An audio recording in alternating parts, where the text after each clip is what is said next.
And boys and girls, the wood fish, after you use it, you stick it in here so that it's paired up, okay? Usually you have to find this is the proper thing, it should fit in here. Mấy cái người xuất gia phải biết xài cái này là cái này một cặp, it's a pair. This is only good for this. Người xuất gia phải biết là cái này một cặp, cái mỏ này chỉ xài với cái này thôi, usually. Because the artist designed it this way. Tại cái người mà khắc cái này nó cố ý nó làm như vậy. They're experts. That's why when I see woodfish without the stick here, I see that monk and that left-home person is an idiot. He's inexperienced. Để thấy mấy cái người mà không xài cái gõ mỏ mà không biết đi một cặp như vậy, mấy người đó không biết cái nghề của họ, không biết làm người xuất gia. Good morning, everyone. Chào quý vị. It's nice to see you again. Cảm ơn quý vị tới tham dự. Last weekend, we started by working here, using this facility. Tuần trước chúng ta bắt đầu hoạt động ở đây.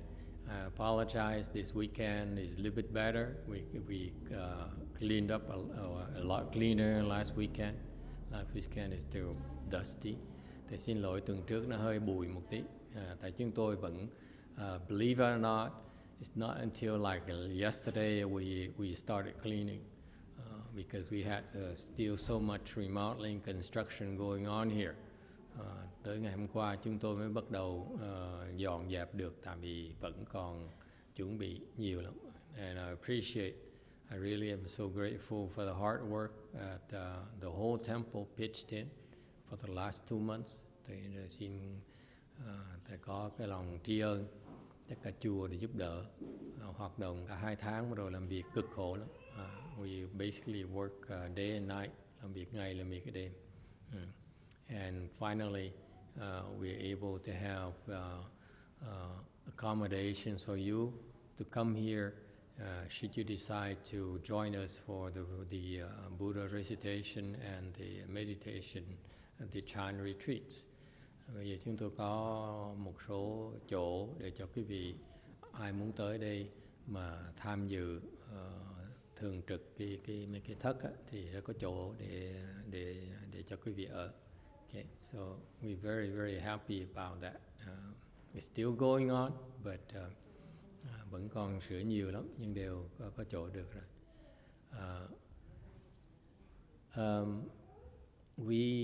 This is the last regular Chan class.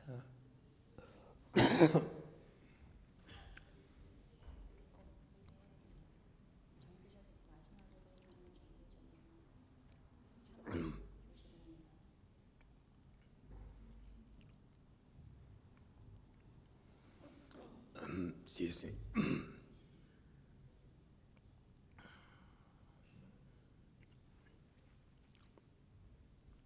Get me some water.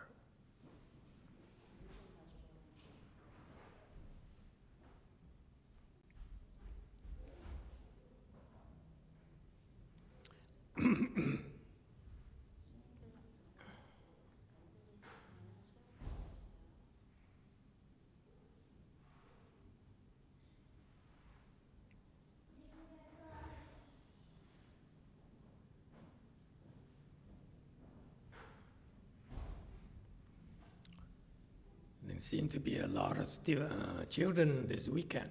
What happened? Usually the children outnumbers the adults.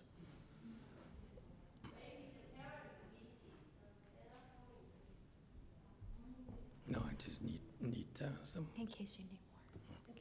Okay.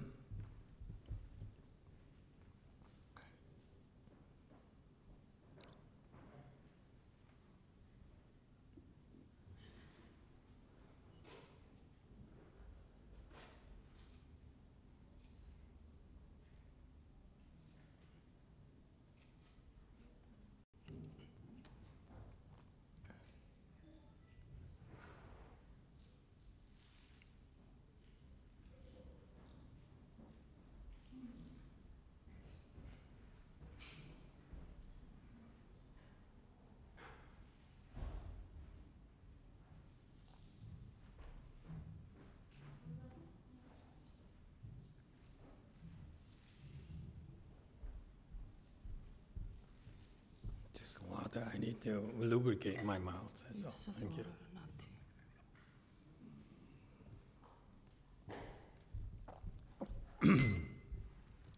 Sorry about that. My throat just dried up. I finally realized my throat is too dry. Xin lỗi, cổ nó khô ạ.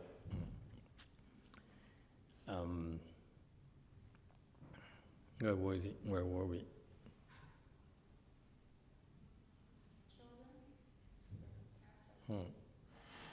So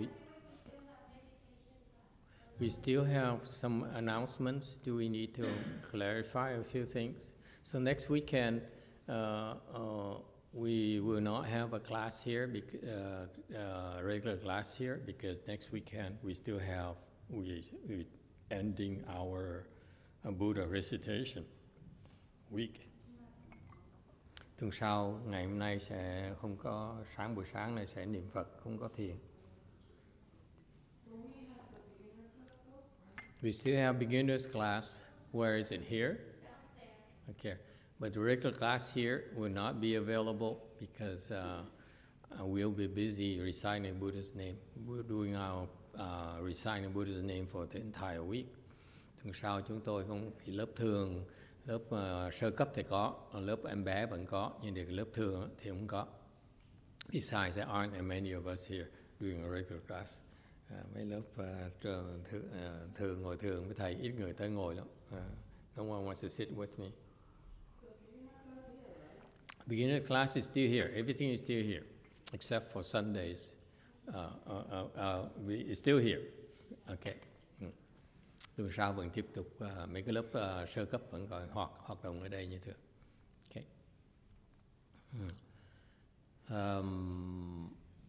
What other announcements do we have? Có cần thông báo gì nữa không? We are excited to be able to begin as of today, this afternoon, 1 month worth of intensive practice. Chúng tôi như thường lệ là trong tháng 6 này, trong 4 tuần nữa sẽ có tu hành cái thiền thất với Phật thất. Okay, we start first with the Buddha retreat, Buddha recitation week, and then a Chan retreat. The next, for 1 week, the Buddha recitation, and 3 weeks of the Chan meditation retreats. And so this is what our typical schedule is here at this temple.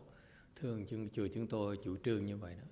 This is a place where our major emphasis is to train, to provide training to our followers. Cái chỗ này chỗ trung tâm huấn luyện của chúng tôi. Okay. We train our people how to recite the Buddha's name. Chúng tôi huấn luyện cách niệm Phật. And then we train our people how to do meditation. Và huấn luyện cách thiền intensively, để rất gắt gao. Because that's the major reason, one of the most important reasons why we acquire this way place. Lý do chính mà chúng tôi dùng cái đạo tràng này để huấn luyện is primarily to train our people, để mà huấn luyện, đào tạo nhân tài. Okay.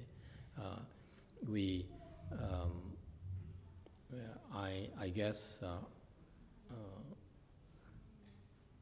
it's the Western world is unfamiliar with our WeiYang Chan lineage.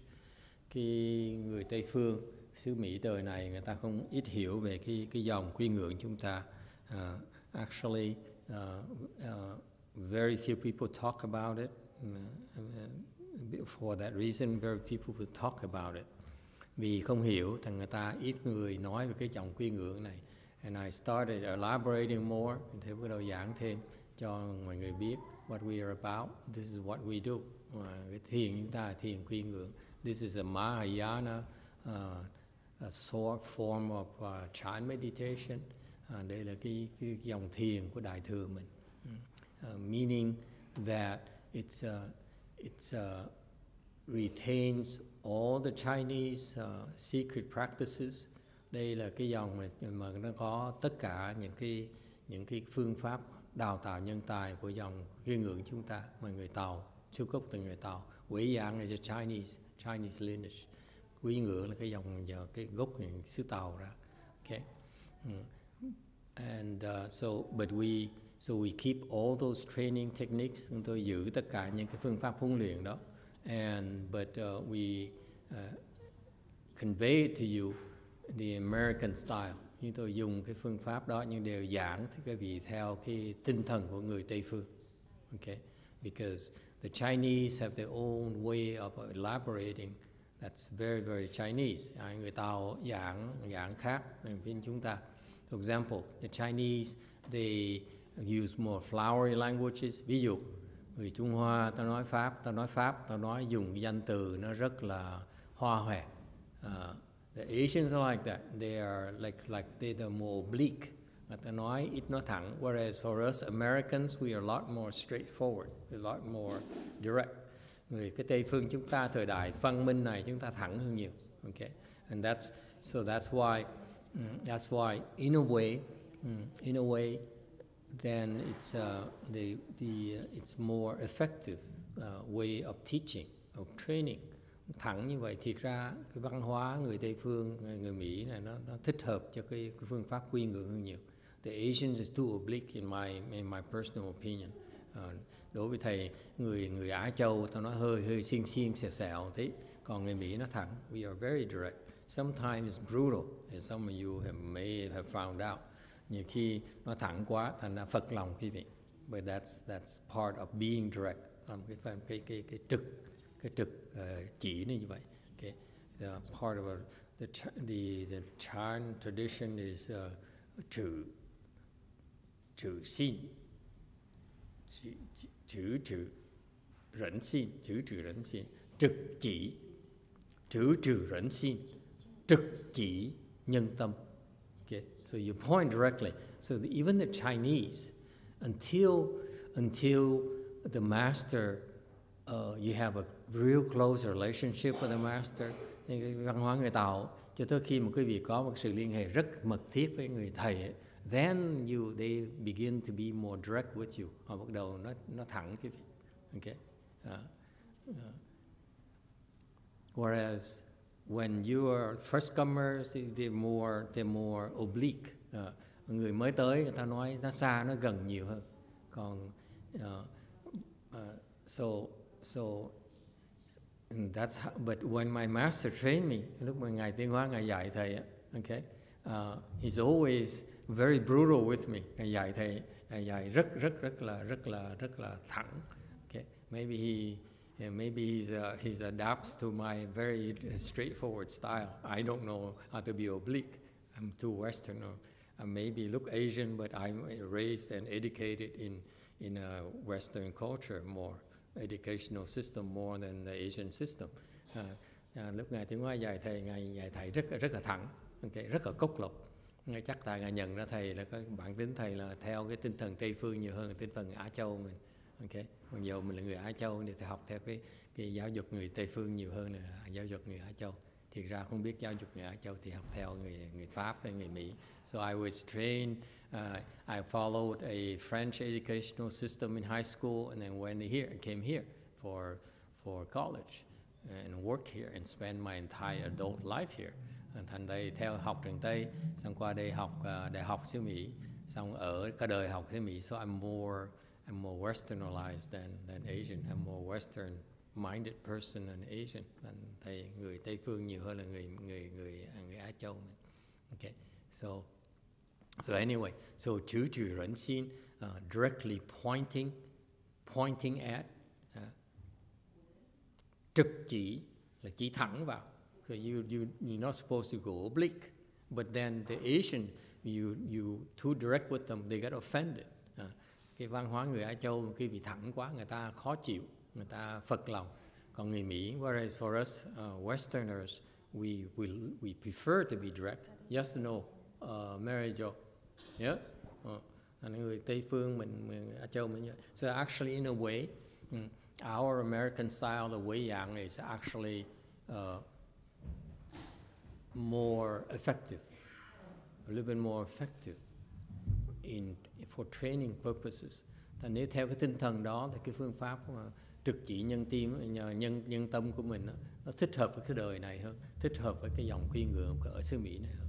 Okay, so in a way it's slightly better than the Chinese way, the Chinese style, WeiYang style. Thầy nói mà đối cá nhân đối với cái hiểu biết của thầy thì nó có hiệu quả hơn. Okay, because in America we expect to be we prefer directness. Actually, people who are oblique, we don't trust them. Yes. Ở xứ Mỹ này mình nói nó xa nó gần thì người ta không tin tưởng mình nó thẳng như người ta tin tưởng mình hơn, có uy tín hơn nhiều. Okay. So anyway, so we preserve all the training techniques of the WeiYang. Thành chúng tôi bảo tồn cái phương pháp huấn luyện dòng kiên ngưỡng, but we express it, communicate to you in an American style. And rồi cái cách giảng chúng tôi thì theo cái tinh thần Tây phương hơn. Okay, so that's one difference. The other thing is is largely unknown, is that there are a lot of WeiYang chant masters in the world. Okay. Thì ra trong cái thế giới này có nhiều thiền sư dòng kiên ngưỡng. There are a lot. They've been certified as chant masters. Thì họ được xác nhận, được chứng nhận là họ là thiền sư dòng kiên ngưỡng. There are quite a few of them, several of them, I believe, still alive in China. Họ có một số đang còn ở bên Tàu. They are primarily at my master's generation, my teacher generation. Mấy ông thiền sư đó là cái đời của Ngài Tiên Hoa. Okay, in China, in that generation. But their disciples, I have yet to see any of their disciples who are at the caliber of my teacher's disciples caliber. Đều thầy để ý những người đệ tử mà họ có bên kia đó, họ thua cái trình độ, họ thua đệ tử của Ngài Tiên Hoa. Okay, because possibly because there are two kinds of chant masters, WeiYang chant masters. Chắc là tại vì có hai cái loại thiền sư dòng kiên ngưỡng. The chant master who are certified WeiYang chant masters, meaning that they have accomplished their training. Thứ nhất là những người gọi là thiền sư kiên ngưỡng là họ được huấn luyện xong tới nơi tới chốn này. Okay, they got to where they're supposed to go, and therefore would you follow them, they would teach you the proper fundamentals. Khi mà họ được xác nhận như vậy rồi, cái học thiền với họ đó, quý vị học những phương pháp đúng. Everything you learn from them is correct. Okay, and there's another type of chant master, WeiYang chant masters. Có một cái loại thiền sư thứ nhì bên dòng kiên ngưỡng, the caliber of my teacher, tới trình độ Ngài Tiên Hóa. Where is he? Oh, he's back there nowadays. I ask you to change the easel. And no one pays attention. Okay, I want an easel that the Buddha's easel should be the fancy ones, and the simplified easel here should be back there where Master YongHua's photo is. Is it clear?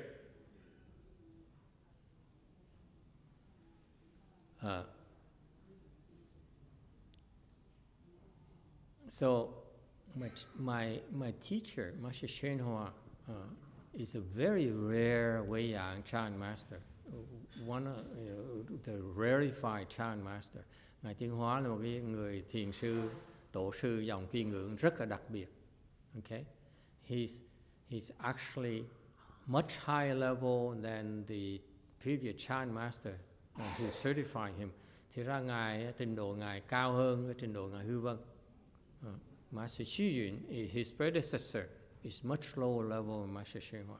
Trình độ ngài Tiên Hóa cao hơn trình độ ngài Hư Vân nhiều lắm, much higher. Okay, and Why is that? Tại sao như vậy? Because he's the type of Chan master who can train people.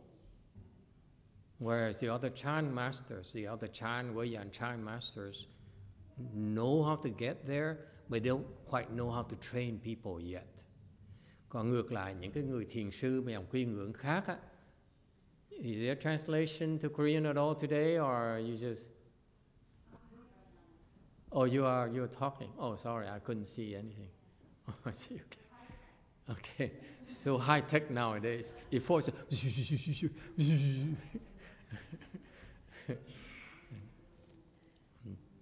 sorry about that. I'm still learning myself. And so the other Chan masters, they know how to get there themselves because they've been led there. Okay. Những người thiền sư quy ngưỡng khác á, ở thời ngài Tiến Hóa đó, in my master generation, they're somehow was led there, okay, by their teachers, okay, but they were never taught how to help lead others. Thành họ tới những cái vị thiền sư quy ngưỡng bên Tàu chẳng hạn, cái thời ngài Tiến Hóa đó, thì người ta được tới được huấn luyện tới nơi tới chốn, đều không được chưa được dạy cái phương pháp để hướng dẫn người ta tới đó. Whereas my master is one of the rare Chan patriarchs in a WeiYang lineage who knows how to train people. Ngài Tiến Hóa đặc biệt, rất là đặc biệt là ngài một cái người thấy được gặp được người như ngài Tiến Hóa là rất là khó. Tại ngài là có biết cái cách để hướng dẫn chúng ta tới. As a result, his disciples, our generation, okay, his real disciples, not me. Thành ra những người đệ tử cái đời ngài đệ tử ngài Tiến Hóa đó, đó là tránh ngoại lệ thầy. Okay, they are very high level, trình độ đệ tử ngài Tiến Hóa rất là cao. Okay, the one he personally trained, they're very high level. Okay, những cái người mà ngài Tiến Hóa đích thân mà huấn luyện cho nó trình độ rất là cao. Okay. And there, that's why you can tell that there's a big difference. The other Chinese WeiYang patriarchs, they are patriarchs, but their disciples are not that well trained. Thì để ý bên Tàu đó, những cái người thiền sư bên dòng quy ngưỡng đó, người ta trình độ khá nhưng họ không biết huấn luyện, thành đệ tử họ không có giỏi. Ngược lại đệ tử ngài Tiến Hóa rất là giỏi. In contrast, my master's disciples are pretty good. They're very, very good. Đệ tử ngài Tiến Hóa rất là giỏi. The one he trained, the one he didn't train, and the one in the second generation, they're horrible. My humble opinion, they're terrible. I've seen anyone that I like. Okay. Cá nhân thầy thấy cái đời thứ nhì, đời thứ ba của đệ tử ngài Tiến Hóa đó, cái dòng đó dở quá. Thầy chưa thấy đứa nào mà thầy thích hết. None of them. Left home people or lay people or lay person. Người xuất gia, người tại gia. I have yet to see anyone. I'm saying that because not to criticize them. Nói vậy không phải để mà chỉ trích người ta. I'm saying that to challenge them to come and impress me. They say, hey, I'm much better than you think. Okay, we are much better than you think. Okay, good luck. Thành ra thầy nói để mà thử thách thích tụi nó tới, tụi nó tới để nó nói thiệt là tụi tôi giỏi với sợ, tại thầy dốt thầy không thấy thôi. You're just stupid. You don't see us at all. That's all. Okay, so come and disappoint me. Yes. Did you personally train more than one person to train other people? What? Did Master YongHua train people to train other people, multiple people, or only We don't know. We don't know. So anyway, what it means is that now his disciples are the same level as all the other Chinese disciples, the Chinese Chan masters. Thành ra nói cái khác là trình độ đệ tử ngài Tiến Hóa đó, the Hằng disciples, so very impressive. Đệ tử trong đề Hằng của ngài Tiến Hóa đó, the one he trained, especially I can't mention names. Thầy không thể nói tên cho quý vị biết được. Okay. Nhưng điều, so you have to go look for his disciples to find the real WeiYang Chan Patriarchs. It's not here. Thì thành quý vị muốn học, you go to them, you cannot go wrong. You're lucky to meet these Chan Patriarchs. In his disciple Chan Patriarchs, you learn all the right things. Thành ra cái việc gặp những người đệ tử Ngài Tiến Hóa mà giỏi đó, người ta dạy cái việc phương pháp đúng. Như just like you don't have to go to China anymore. Cái việc cần qua tàu nữa. Okay, you can stay here. And actually, you're better off here than going to China because the Americans here are better than Chinese right now. Chứ thật cái vị không cần đi tàu học nữa. Tại hiện bây giờ trình độ mấy cái thiền tổ sư thiền bên Mỹ này cao hơn tổ sư thiền bên Tàu. That's better than even the generation of my master's generation. His disciples even higher than my master's generation, patriarchs of that generation. Chỉ là đệ tử Ngài Tiến Hóa cao hơn là mấy cái tổ sư thiền bên Quyên Ngưỡng bên Tàu. So you don't have to go to China. Okay? I don't feel you have to go to China. Quý vị vẫn cần qua tàu nữa. Okay? But if you cannot get an American visa, go to China. Nếu quý vị mà không có lấy được cái visa của Mỹ thì nên đi tàu cũng không sao. Okay? Those are good places. And they, if they're willing to train non-Chinese people. Anyway, so that's why I was very fortunate to be able to meet with my teacher. Thầy cá nhân thầy rất là may mắn gặp Ngài Tiến Hóa, and I was able to observe all those things, quan sát được mấy cái chuyện đó. That's why I'm sharing with you, thầy chia sẻ cùng quý vị. Okay, and similarly, there are two kinds of students. There are two kinds of patriarchs and two kinds of students. Okay, đương nhiên cái dòng Kiên Ngưỡng chúng ta cũng có hai loại học trò nữa. One kind of student is that they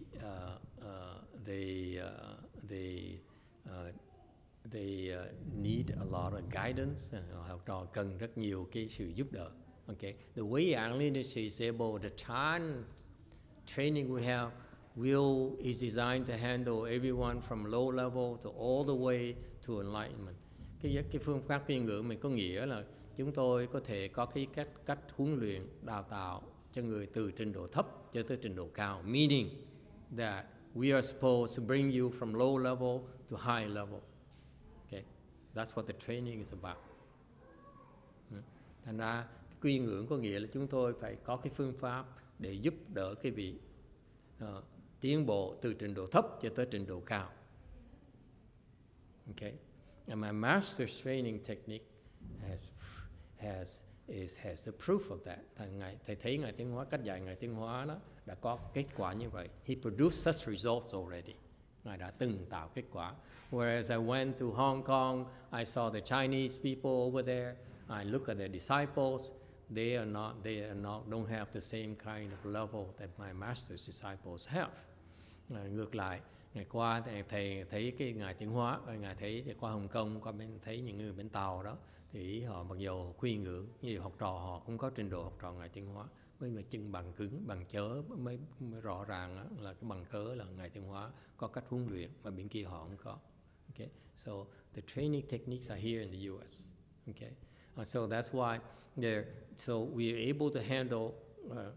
There's no fixed rule. Some of you take longer, and some of you take don't need that much time. Mỗi người nó khác nhau. Người chậm, người thì đi lẹ. Some would go slow, and then all of a sudden they go very fast. Có người đi rất chậm, nó bỗng nhiên khi mà they spend a lot of time building foundation. Những người bỏ rất nhiều thời giờ gây dựng cái nền tảng cái đã, and then they leap. Rồi họ bỗng nhiên họ nhảy. Còn some would go like the Hinayana bên Nguyên Thủy, người ta đi từ từ như vậy. They go on a slant, rồi Nguyên Thủy như vậy. Some people will go faster, much faster. Kiên Ngưỡng mình, if you look at the Hinayana progression is like this, then Mahayana and WeiYang can be like this, can be vertical, can be perpendicular at times. We have the technique. The Hinayana do not have this technique. Okay? Cái quy ngưỡng mình không bị kẹt như quy tỳ. We have this natural progression for you as well. But also for those you who have the potential, it can be go vertical, meaning you become enlightened very, very quickly. And not too fast, please. Don't become enlightened before I do, and I have nothing else to teach you. Thành ra cái quy ngưỡng mình có nhiều cái căn cơ và nhiều cái phương pháp. So in essence, the WeiYang lineage is able to teach all levels and at all speeds. It's very important to understand. Thành ra quy ngưỡng nó có trình độ nó từ thấp tới cao và cái tốc độ nó từ thấp tới cao luôn. So you have levels and speed from low to high. Is that clear? Okay, that's what this is about. Okay, and even though I'm not a WeiYang patriarch, and I'm by no means I'll be the last person to tell you I'm a WeiYang patriarch. Thầy cam đoan quý vị, thầy không phải là tổ sư dòng quy ngưỡng. I just learned from one. Chỉ học với một cái người tổ sư thôi. So I don't know what I'm doing because I'm not a real patriarch. Thầy không biết gì nhiều. But what I'm doing, I'm repeating what I'm sharing with you what I was trained. Thầy chia sẻ cùng quý vị cái thầy được dạy thôi. Okay, and for some reason. We are more lucky than other temples, the other places. Không hiểu tại sao chúng tôi may mắn hơn. I'm no good, but my students are pretty good. Mặc dù trình độ thầy rất là dở, nhưng để học trò thầy rất là giỏi. They are progressing a lot quicker than the other, even the disciples, the other Chan Patriarchs. WeiYang Chan Patriarchs. Học trò thầy nó còn tiến bộ, nó còn lẹ hơn là những cái học trò ngài bên tổ sư dòng quy ngưỡng. Okay, bên tàu, whether it's in China or in the U.S. So therefore, I don't have a lot of credibility, but my students do. They can help me teach and do hand holding for you, guide you along. Thành mặc dù thầy không biết gì nhiều, không có trình độ gì cao, nhưng để học trò thầy nó giỏi, thành nó giúp đỡ cái vị tiến bộ. The main thing about meditation is not talk. Cái thiền không thể nói, it's not about talk at all. It's about results, kết quả. Okay? It's about whether you improve or not. If you do the right thing, you practice the right thing, you follow the instruction, you're supposed to improve. Cái thiền mà nó rất là không thể nào nó quanh nó co được, không thể nào phìa được. Là nếu quý vị theo cái lời chỉ dẫn và quý vị làm theo như vậy thì tự động quý vị phải tiến bộ. You have to progress. If you don't progress, then either you're no good or the instructors are no good. Nếu quý vị không tiến bộ, có nghĩa là quý vị hoặc là cái lời dạy trật hoặc là quý vị quá dở. Okay, you don't belong in the WeiYang lineage. Okay, quý vị không xứng đáng là học quy ngưỡng. All right. But unfortunately for you, rất tiếc. If you meet a master like my teacher, nếu quý vị mà gặp có phước mà gặp như ngài Tiến Hóa đó, these Chan Patriarchs, they have their own ethics, their own moral standards, their own way of doing things. Tổ sư quy ngưỡng, if they feel they can't help you, they encourage you to leave. Okay, if they know of a better place for you, that's much better for you, they naturally encourage you to go. They're not interested in holding on to you. Cái người tổ sư quy ngưỡng đặc biệt ở chỗ là họ không có tham đệ tử. Nếu họ biết người nào giỏi hơn, có tốt hơn cho quý vị, họ sẽ giới thiệu cho quý vị. That's what I try to do as well, even though I don't know much. But if I know someone is better, I've been keep on telling my students, when the second patriarch announces himself, I would encourage my students to go over there to learn from a patriarch, okay, who's here in American soil. Giống như thầy nói là thầy nói với đệ tử thầy, khi mà ông nhị tổ mà xuất hiện ra đó, lộ diện ra đó, thì thầy sẽ khuyến khích đệ tử thầy quan kia mà học. Okay? Whether he accepts my disciples or not is another matter. Quan kia họ nhận không nhận là chuyện khác nữa. Okay? But we're not crazy about hanging on to you so that we have more disciples, more followers, more donations. Chúng tôi không có muốn nhiều đệ tử, không muốn ham nhiều đệ tử để có nhiều được cúng dường nhiều hơn. Never our intention. Our purpose in teaching meditation is to help you. Khi chúng tôi dạy thiền để giúp quý vị, giúp đỡ quý vị. Not to help ourselves. Không phải dạy thiền để mà tự giúp đỡ lấy. Okay? We have no interest in benefiting from this and profiting from this. Chúng tôi mới làm cái này vì cầu danh cầu lợi. All right?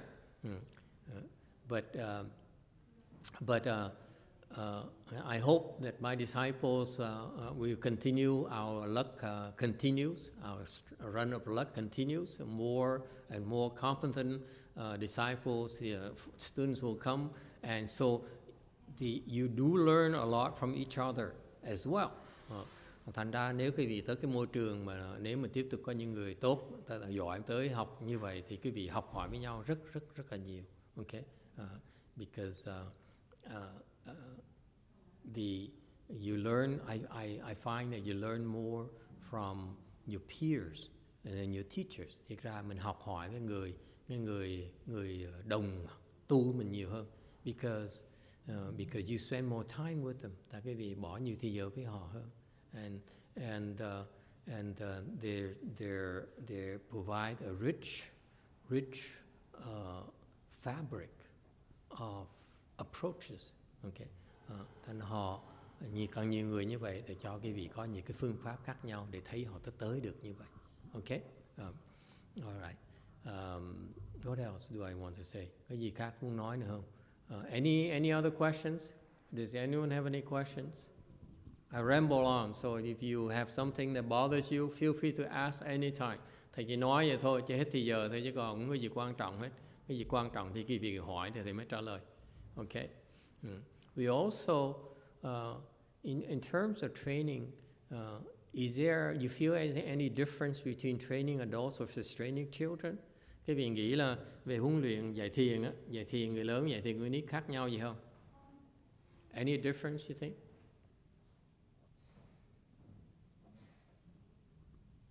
What do you think?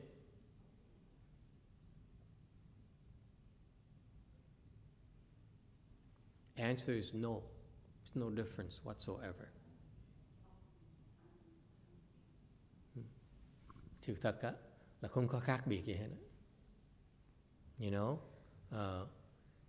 you look at from a pure child perspective, you're all so confused. So it doesn't matter. Okay, it's about helping you out of your confusion. Nói về một cách mà trắng trợn đó, là quý vị rất là mê muội.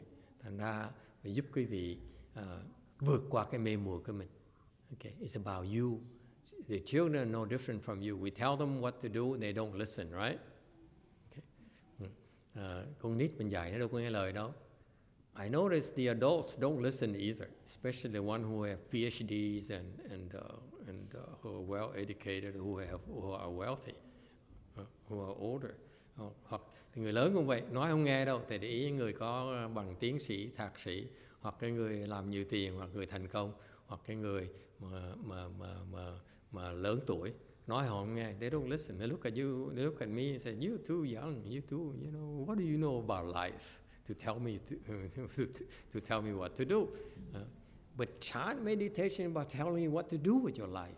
Think about it. Ra mấy người lớn tuổi tức cười nhìn thầy nói ông này còn nhí quá mà làm sao dạy tôi cách sống được. Thì ra cái thiền là cách sống. Chant is about a lifestyle. Thiền là một cái cách sống. It's not about theory, không phải đấy.